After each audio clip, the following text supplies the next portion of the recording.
tools and everything like that. So if you could give some just the tips that yes, where to find, how to start, and those type of, yeah, that would be inshallah. really helpful for our Yeah, hackers. no problem. Yeah, inshallah, we'll talk on that. Inshallah. Let me see if I can already export this. So Okay. we'll be like live streaming. Okay, we can start then. Yeah, inshallah. Okay.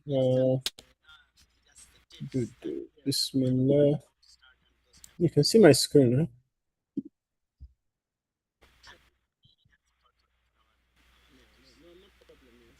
I think my screen is clear. I can go ahead and get started. Bismillah wa salatu salam ala Rasulullah. Today, my name is Abdulaziz Idris. I live in Seattle. I help run a company called EdAI, EDAI. And the goal of the company is to really help Muslim teens to be able to take their ideas and turn it into like a product that somebody will use. If you've ever built a product and sort of like you just have the product and nobody's using it, and you're thinking about what can I do, then this session is for you.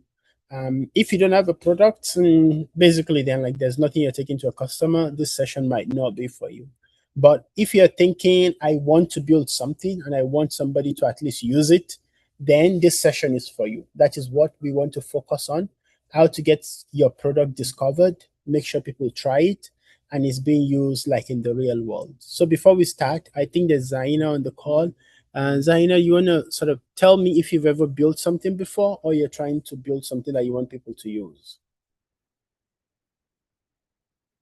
Assalamu alaikum. We did build a small app previously last year when we participated, but it wasn't really that good, and I don't really have a memory of what it was about because it was really hectic. But inshallah, this year, our team does have a plan of at least making an app. Not necessarily that could be used by like the public yet, but at least just have a proper prototype. I get beautiful. So I guess like what this session is about is actually crossing that value of like concept to customer. What do you think is stopping you guys from right now building something on this program and pushing it to a customer? What do you think is stopping you guys from doing that?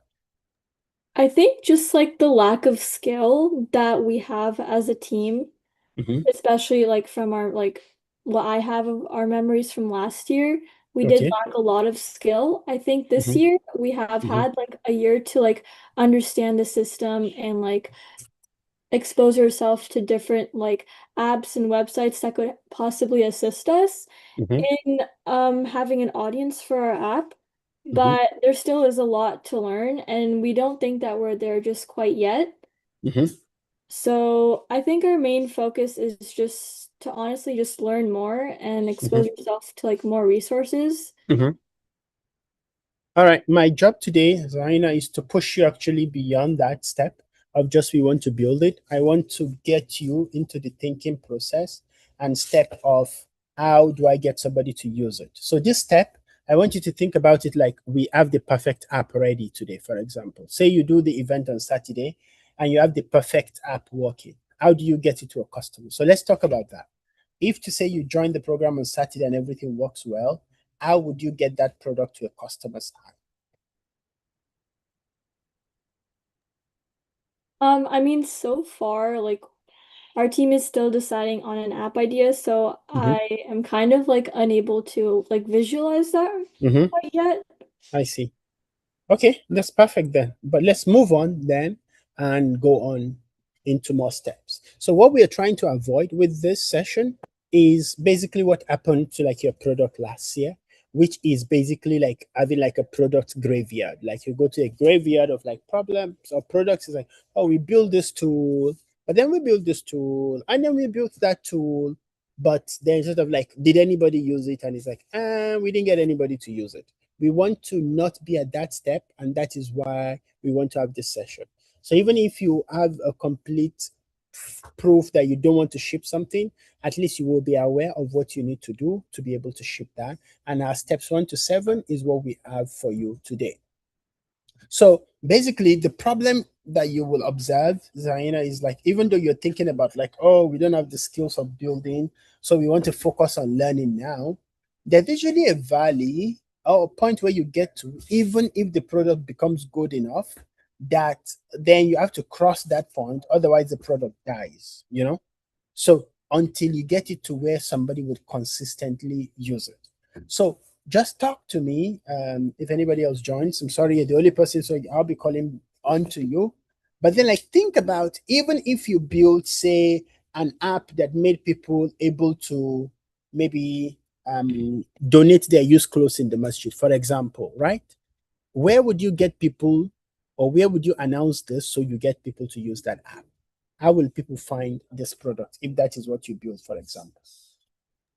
Maybe you'd like advertise it, like advertise your app to like people who like are regular to the masjid.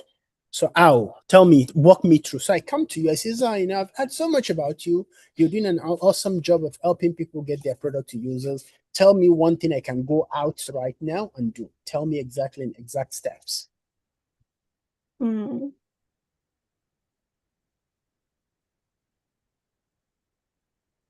This, Um, go ahead, go for it. This point where you are is the point where we want to cross over with this session. Go for it. hmm. Maybe start like by telling like your close your close people who you're really close with. Perfect. Yes. That is one of the most underestimated like tool for connecting or for distributing your product, is just basically the people you know.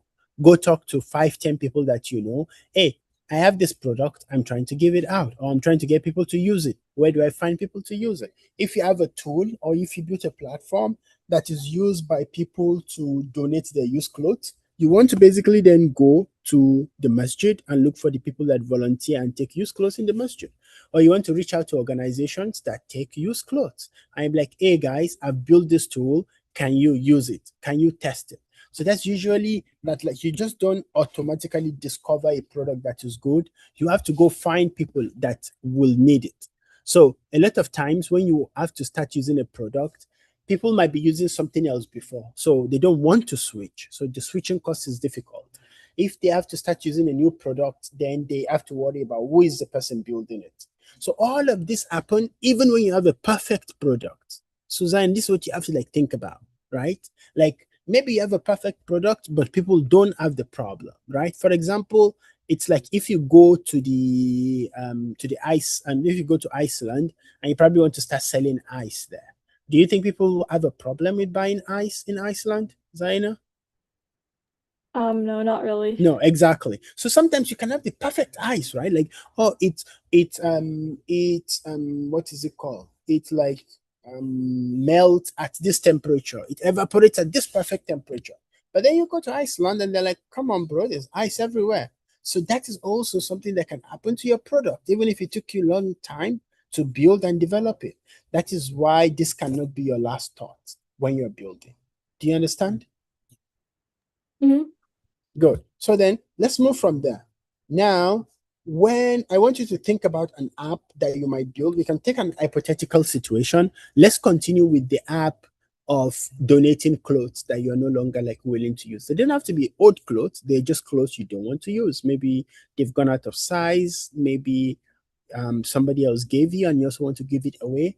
One thing I want you to think about is, when does your product become something that people are using? When does it become something of value? So when you have to cross this valley is when you have to decide a specific person has used your tool to do a specific task. So now think about this clothes donation app that we talked about. Who do you think your specific user would be, and what will they be using your app for? Um, a specific user could be like an individual who might have too many clothes that they own. Exactly.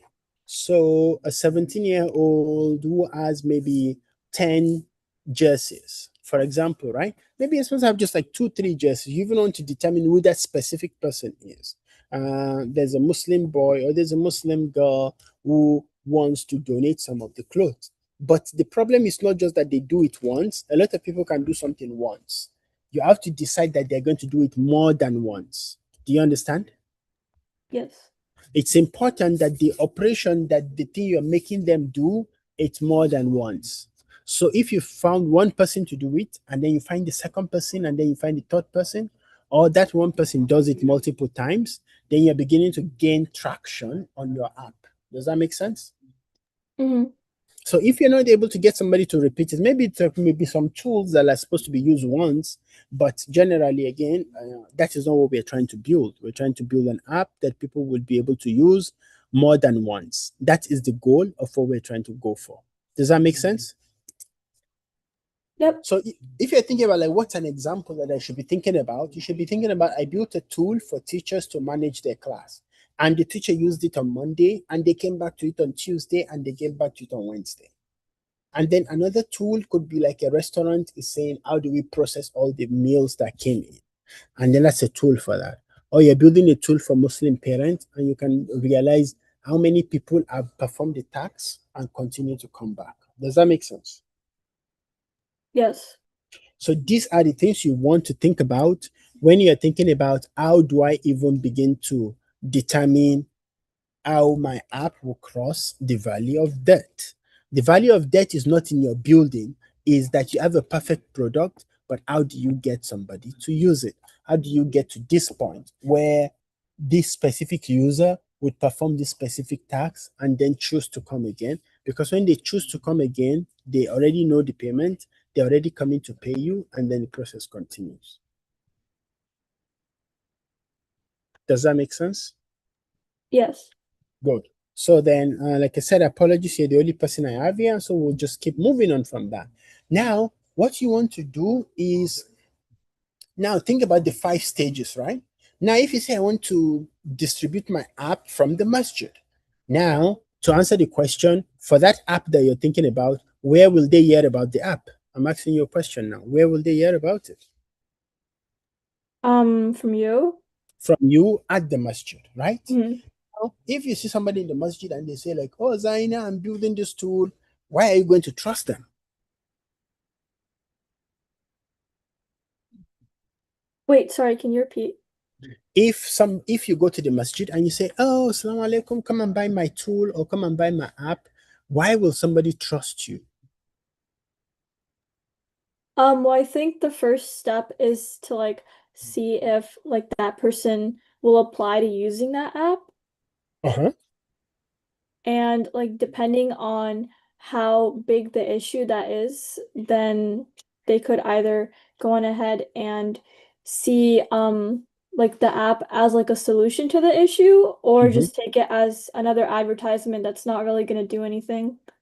Exactly, right? So this is where you have to cross also as you're thinking of your product. Where do I have to advertise it? What do I have to tell them? And then even if they agree to use your platform, how do they get access to it? You have to think a lot about that. If somebody says, okay, I'm ready, and now you go and check your box and you're like, oh, equipment's like are done, or you don't have anything there. So how will people obtain access to what you're building is also very important to think about. Does that make sense? Yes. Good. Now, even when people they discover what you have, they trust you, they got access to it, they're not going to use it for long if they're not going to get value from it. So you have to think a lot about what is the value of my app, what is the value of my platform that will make people even use it for the first time, and then you have the return. Why will people return to my platform? Does that make sense? Hmm. Yeah. And so again, all of this doesn't mean like because they discovered you and they trusted you and they have access and they got value and came back, doesn't mean your app is like always successful, but at least this will get you a much more closer path to success than a platform that doesn't have something like this. This is what we're stating with this. Now, if you have a product and you want to reach out to people, how do you reach out to people? As a Muslim team, who do you think the first person you can reach out to is? Probably close family and friends. Close family and friends, basically your parents. You can always Mhm. go to your mom and your dad and be like, hey, I'm trying to do this. Do you know anybody in this space? This is one of the easiest things you can do by reaching out to your parents, they're available to you and they're willing to help you. So that is the biggest thing you want to use. Does that make sense? Yes. Good. So I've listed a lot of this. You can go meet the Imam of your masjid and be like, Assalamu alaikum, ya Imam. I'm trying to build this. I want you to take a look at it for me. Do you know anybody I can talk to? The Imam is also a very fundamental step within like the community access to get you referrals to places that you want to go. A lot of it is you can do like your own small event, and then you can have a market space, and then you can sort of like do like a commitment to be able to get people onto your platform. Does that make sense? Yep. Good. So we move on from there. Now, another thing you can do is if you don't know how to get to a person directly, you can look for somebody they trust. If you want to go talk to the board of the masjid and maybe the board of the masjid will not listen to you, you can just talk to the imam. If you want to do something in your school and maybe some of the students are not listening to what you want to do, you can talk to the teacher or something like that. Don't always focus on the people that you know only. Focus on the people that those people also know. If you want to talk to your mom, for example, or if you want your mom to talk to somebody for you and they're the same job, then it's much easier. That's what you want to do. Does all of this make sense? Yes. So you have to always think, Zaina, about how do I get my app from the four walks of this blog into a space where it can be commercially useful or where it can basically add value for people by default. Now, even before you build all of this, think to yourself, what do we want to deliver in terms of like distribution of like the product? What is the smallest version of our app? When can we deliver it? Who is going to test it? How are they going to test it? What evidence are we looking for? And then how do we make them come back at the end of the day for something new? Does that make sense? Yes. You want to be always asking yourselves these questions. You always want to ask yourself, who am I? What is the smallest thing I'm building? Can I deliver it? Who will test it? And all of these other things that we have on the screen. Make sense? Yes. Now, when you do all of this, you have to go distribute and try to get at least 10 people about your platform. You have to get 10 people from a specific place, and then you have to decide a way of how to reach to them. So, for example, now we do YouTube and maybe Instagram as a way to reach to people, but then you can have other ways of getting to people. You can have community groups. You can go to their homes and talk to them. You can do multiple things that will make all of what you're doing get you closer to your users. Does that make sense? Any questions? Yep, it makes sense. Okay, so this is most of what we have, and that is what today's session is about. Today's session is really about how do I go from the idea that I have into something that will be in the hands of a user. And so you have to realize like who is the person I'm building for? That always has to be very important in your mind. We talked about this in our previous session. And then now what are they doing right now? And where can you find them? So where you can find them means where can I go talk to them? And then you discover them, you sort of build a trust between each other, you have the access, and then you have the distribution and how you're going to distribute it. And then you can start thinking also of other people to partner with. Normally, I just say start with what you have and then grow from there. And then think about the smallest version you can have. And basically, this is the content that we want to look at today. This is all of it. And so you want to be able to say, we're going to get our first 10 customers through this. They will try the product because we know they want this, and they will receive value from our product when this has been delivered. Do you understand? Yes. So this is basically what we have for you today. So distribution is not something like you want to do. This is what I was saying, right? It's not like you have to finish building the app first before you start thinking about like how do we distribute it. Now, even if you don't have any customer, you have to be able to, or a product, you have to be able to think when I have a product, this is how I'm going to get my brother back or something. So this is what you want to be thinking about. You don't have to wait for the end. You have to start thinking now, how do I build my product and get people to like start thinking about it and how to use it. So I'll stop here so I don't sort of like take too much time, but let me know what your thoughts and questions are, Zain. I think like now like we have like a good idea of how to actually build an audience for our app and like what to think about if we do decide to have an audience for our app who actually is gonna need it. So sorry, we just got muted. But inshallah, I'll have to talk with our team, but I did gain something beneficial from this. Like ideas on like who we have to think about and who we have to advertise to. And inshallah, we'll be able to, if we do decide to build an app, which most likely yes, we will understand on how the process is to actually have an audience for our app. Okay, no problem then. You can get my email and phone number from the organization. If you have any phone number, any questions, please feel free to reach out. But the whole goal of this session is how do I take that idea that I have from just something that stays in my mind or stays on my computer into something somebody is going to pay for. And when you think about this and it begins to be like a bit difficult, just think like, imagine I have my product ready. How do I get it to my customer? That is all of what our session is really focused on. Does that make sense? Yes. Okay. This is all of what I have. I'll stop here. Jazakumullah khairan for coming. And I really appreciate the opportunity and the time. Jazakumullah khairan. Brother Mustafiz, Sister Zaina, thank you so much all for taking the time to join the call. What did you say, Brother Abdulaziz? Jazakumullah khairan for taking the time to join the call. I think we have been able to go through most of what we have, and then hopefully the recording is useful from here. Jazakallah khaira. We'll do that, inshallah. Khairan. Thank you so much. I really Keep us in your turn, inshallah. Ameen. Jazakumullah khairan. Talk to you soon. Assalamu alaikum. Wa alaikum salam wa rahmatullahi wa barakatuh.